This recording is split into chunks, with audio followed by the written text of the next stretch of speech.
Toujours lors de la 44e réunion du Conseil des ministres, le chef de l'État a instruit le vice-premier ministre, ministre de l'Intérieur, de procéder sous la coordination de la première ministre l'examen prioritaire des cas de déstabilisation des institutions provinciales en cours ou en préservé et en formulé dans les délais des propositions susceptibles d'être discutées en marge de la 12e conférence des gouverneurs déjà programmée. Suivez.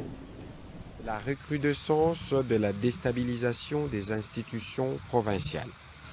Le président de la République a rappelé que dans le double objectif de consolider l'unité nationale, mise à mal par des conflits successifs, et de promouvoir un développement de proximité, les constituants a structuré notre État en 26 provinces. La ville-province de Kinshasa incluse, toute dotée de la personnalité juridique et investie des compétences décentralisées conformément à la Constitution.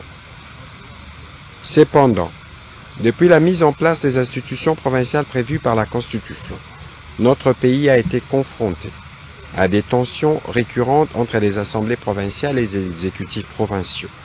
Ces conflits, souvent matérialisés par de motions de défiance, ont conduit à la destitution de plusieurs gouverneurs de province.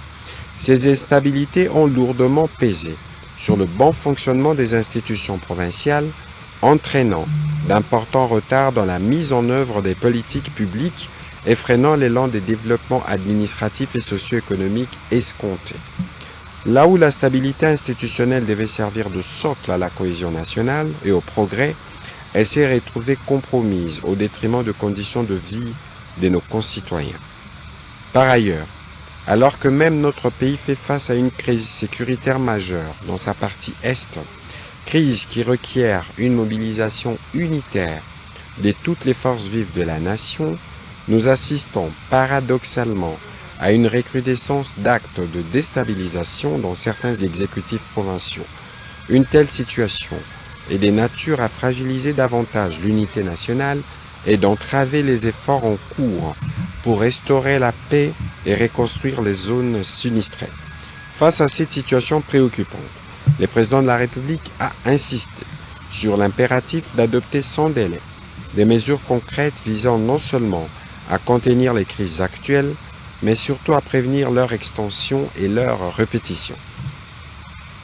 La stabilité des gouvernements provinciaux est aujourd'hui une exigence vitale pour garantir